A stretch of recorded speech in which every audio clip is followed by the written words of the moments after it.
പ്രിയപ്പെട്ടവരെ, ഇതൊരു പുതിയ യൂട്യൂബ് ചാനലാണ്. ബൈബിളിൽ പുതിയ നിയമത്തിൽ, അതായത് ലേഖനങ്ങളിലെ ചില വചനങ്ങളെടുത്ത് നമുക്ക് ദിനംതോറും അല്പനേരം ധ്യാനിക്കുവാനാണ് ആശിക്കുന്നത്. വളരെ കുറഞ്ഞ സമയത്തിൽ അതിനെ വിശദമാക്കാതെ അതിനെപ്പറ്റിയുള്ള ഒരു താക്കോല് നിങ്ങളുടെ കരങ്ങളിലേക്ക്, ആ വചനത്തിൻ്റെ മർമ്മത്തിൻ്റെ ഒരു താക്കോല് നിങ്ങളുടെ കരങ്ങളിൽ കൈമാറുവാനാണ് ഞാൻ ആഗ്രഹിക്കുന്നത്. എനിക്ക് തന്ന വെളിച്ചം അത് മറ്റുള്ളവരെ അറിയിക്കേണ്ടത് ആവശ്യമാണല്ലോ. നിങ്ങൾക്കിത് ഹൃദയത്തിൽ സന്തോഷകരമായിട്ട് തോന്നുമെങ്കിൽ ഇത് ഷെയർ ചെയ്യുകയും ഇത് സബ്സ്ക്രൈബ് ചെയ്യുകയും ലൈക്ക് ചെയ്യുകയും ഒക്കെ ചെയ്യുമ്പോൾ തന്നെ നിങ്ങളുടെ അഭിപ്രായങ്ങൾ, നിങ്ങളുടെ മറിഞ്ഞു കിടക്കുന്ന അല്ലെങ്കിൽ എന്താണ് ഇന്നവരെ ബൈബിൾ വായിച്ചിട്ട് മനസ്സിലാകാത്ത ചില പുതിയ നിയമ ലേഖനങ്ങളിലെ വചനങ്ങളുടെ സംശയങ്ങളൊക്കെയും കമൻറ്റ് ബോക്സിൽ കൂടെ എന്നോട് സംസാരിക്കുവാൻ നിങ്ങൾക്ക് കഴിയുമല്ലോ. നമുക്ക് അതിൻ്റെ എല്ലാ ഉത്തരം ദൈവകൃപയിൽ ഈ ദിവസങ്ങൾ കണ്ടെത്തുവാൻ ശ്രമിക്കാം. കർത്താവ് നമ്മളെ സഹായിക്കട്ടെ.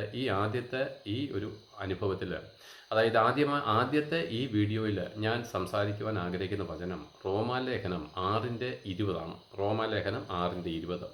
അതിങ്ങനെയാണ് എഴുതിയിരിക്കുന്നത്: എന്നാൽ ലംഘനം പെരുകേണ്ടതിന് ന്യായപ്രമാണവും ഇടയിൽ ചേർന്നു വന്നു, എങ്കിലും പാപം പെരുകിയിടത്ത് കൃപ അത്യന്തം വർദ്ധിച്ചു.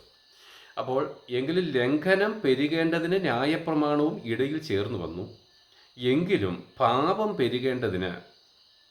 പെരുകിയിടത്ത് കൃപ അത്യന്തം വർദ്ധിച്ചു. അപ്പോൾ ലംഘനം, മനുഷ്യൻ്റെ ജീവിതത്തിൽ ലംഘനങ്ങൾ പെരുകേണ്ടതിന് ന്യായപ്രമാണം വന്നു ചേർന്നു. അപ്പോൾ പിന്നെ ഇവിടെ യഥാർത്ഥമായിരിക്കുന്ന അർത്ഥമാക്കുന്ന കാര്യങ്ങൾ ഈ റോമാലേഖനം 6 തന്നെ ഒരു വചനം 13 പറയുന്നുണ്ട്: പാപമോ ന്യായപ്രമാണം വരെ ലോകത്തിലുണ്ടായിരുന്നു, എന്നാൽ ന്യായപ്രമാണം ഇല്ലാതിരിക്കുമ്പോൾ പാപത്തെ കണക്കിടുന്നതല്ല. പാപമോ ന്യായപ്രമാണം വരെ ലോകത്തിലുണ്ടായിരുന്നു, എന്നാൽ ന്യായപ്രമാണം ഇല്ലാതിരിക്കുമ്പോൾ പാപത്തെ കണക്കിടുന്നില്ല. നമ്മൾ ആദ്യം വായിച്ച എന്താണ്? എങ്കിലും പാപം പെരുകിയെടുത്ത് കൃപയും അത്യന്തം വർദ്ധിച്ചു. പ്രിയപ്പെട്ടവരെ, ഇത് പലപ്പോഴും തെറ്റായ രീതിയിൽ പലരും പഠിപ്പിക്കുന്നത് ഞാൻ കേട്ടിട്ടുണ്ട്. വേദനയോട് കൂടിയാണ് ഞാനിത് കേട്ടിട്ടുള്ളത്. അതായത് ദൈവത്തിൻ്റെ കൃപ, ദൈവത്തിൻ്റെ ശക്തി നമ്മൾ വ്യാപരിക്കേണ്ടതിന് പാപം ചെയ്യണമെന്നാണ് ചിലർ പഠിപ്പിക്കുന്നത്. പാപം ചെയ്യുമ്പോഴാണ് കൃപ വർദ്ധിക്കുന്നത്. അങ്ങനെയാണെങ്കിൽ ബൈബിളിൻ്റെ ആകത്തുക, യേശുക്രിസ്തുവിന്റെ ക്രൂശിലെ മരണമെല്ലാം തെറ്റായിട്ട് വ്യർത്ഥമായിട്ട് വരും. അപ്പോൾ ഇതിൻ്റെ യഥാർത്ഥമായിരിക്കുന്ന സത്യം എന്താണ്? പിന്നെ അതായത് ആദം മുതൽ മോശ വരെയും എന്തുണ്ടായിരുന്നു? പാപമുണ്ടായിരുന്നു. കാരണം ആദം പാപം ചെയ്തു, ദൈവത്തെ ഉപേക്ഷിച്ച് കളഞ്ഞു, അവൻ സാത്താനെ അനുസരിച്ചു, അവൻ പാപിയായിട്ട് തീർന്നു. അവൻ്റെ രക്തത്തിൽ നിന്നാണല്ലോ എല്ലാവരും ജനിച്ചത്. അപ്പോൾ ആദം മുതൽ അവസാനം മോശയുടെ കാലഘട്ടത്തിലാണ് ദൈവം ന്യായപ്രമാണം കൊടുക്കുന്നത്. അപ്പോൾ മോശയുടെ കാലഘട്ടം വരെയും പാപമുണ്ടായിരുന്നുവെങ്കിലും ആ പാപത്തിന് ശിക്ഷ വിധിപ്പാൻ ഒരു നിയമം ഉണ്ടായിരുന്നില്ല. അപ്പോൾ നിയമമില്ലെങ്കിൽ നമ്മളെ ശിക്ഷിക്കാൻ കഴിയത്തില്ല.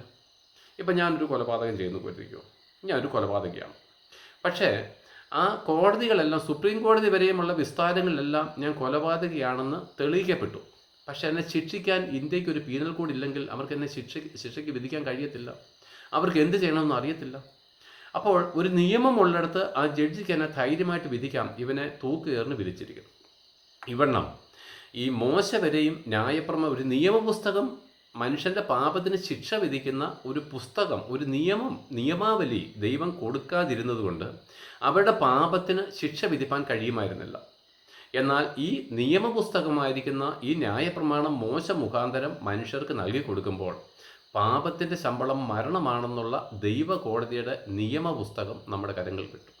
അങ്ങനെയാണെങ്കിൽ ഇനിയും പാപം ചെയ്യുന്നവർക്ക് എന്തുണ്ട്? ശിക്ഷ ഉറപ്പാണ്. അപ്പോൾ എന്താണ് ഇവിടെ ശിക്ഷ? നരകവിധിയാണ്, മരണവിധിയാണ്. പാപത്തിൻ്റെ ശമ്പളം മരണമത്രേ. അങ്ങനെയാണെങ്കിൽ എല്ലാവരും പാപം ചെയ്യുന്നതാണ് ആയിട്ട് തെളിയിക്കപ്പെട്ടു. ഇപ്പോൾ പൗലോസ് എടുത്തു പറയുന്ന ഒരു കാര്യമുണ്ട്: മോഹിക്കരുത് എന്നൊരു കൽപ്പന വന്നപ്പോൾ എന്താ മനസ്സിലായത്? എൻ്റെ ഉള്ളത്തിൽ മോഹമുണ്ടെന്ന് തിരുവെഴുത്ത് തെളിയിച്ചു. അപ്പോൾ തിരുവെഴുത്ത് തെളിയിച്ചപ്പോൾ എനിക്കൊരു കാര്യം ഉറപ്പ് കിട്ടി: ഇനി എനിക്ക് മരണശിക്ഷ ഉറപ്പാണ്.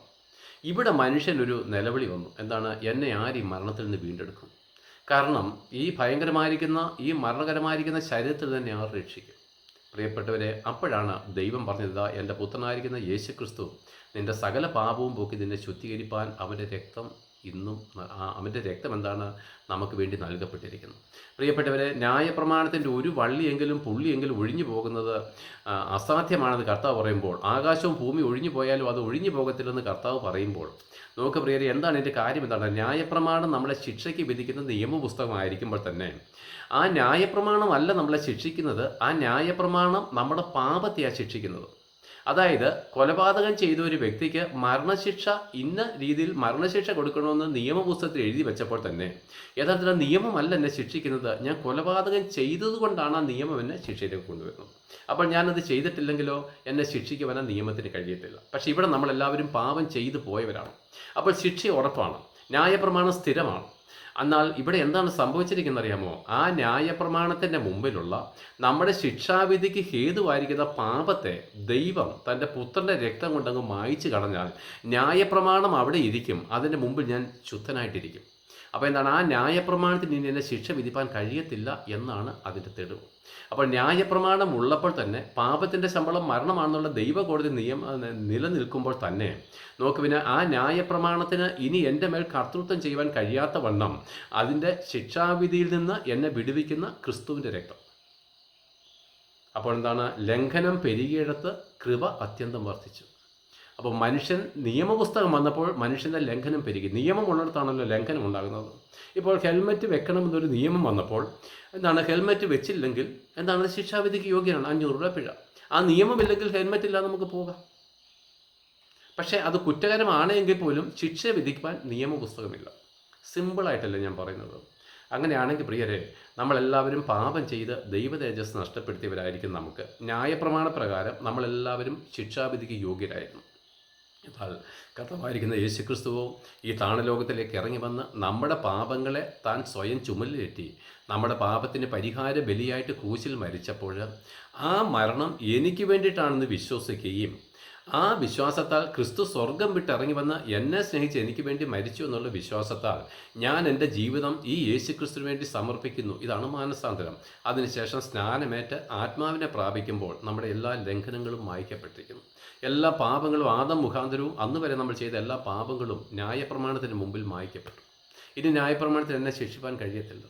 അതുകൊണ്ടാണ് പുതിയ നിയമ ലേഖനങ്ങളിൽ പറയുന്ന സ്നാനമേറ്റ് വിശുദ്ധന്മാരോട് പറയും, നിങ്ങൾ ഒരുവൻ പാപം ചെയ്തുവെങ്കിലോ, മനഃപൂർവ്വമല്ല അബദ്ധത്തിൽ പാപം ചെയ്തുവെങ്കിലോ കർത്താവായിരിക്കുന്ന യേശുക്രിസ്തുവിൻ്റെ രക്തം സകല പാപം പോക്കി നമ്മളെ ശുദ്ധീകരിപ്പാൻ സ്വർഗത്തിലുണ്ട്.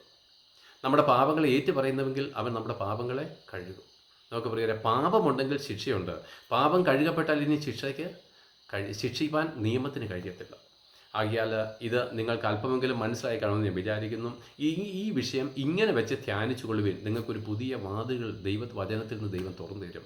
കർത്താവ് നമ്മളെ സഹായിക്കട്ടെ.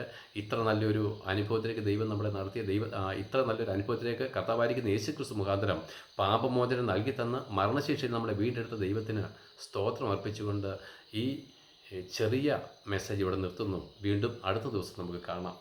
എല്ലാവർക്കും യേശുക്രിസ്തു മുഖാന്തരം നന്ദി ഉണ്ടാകട്ടെ.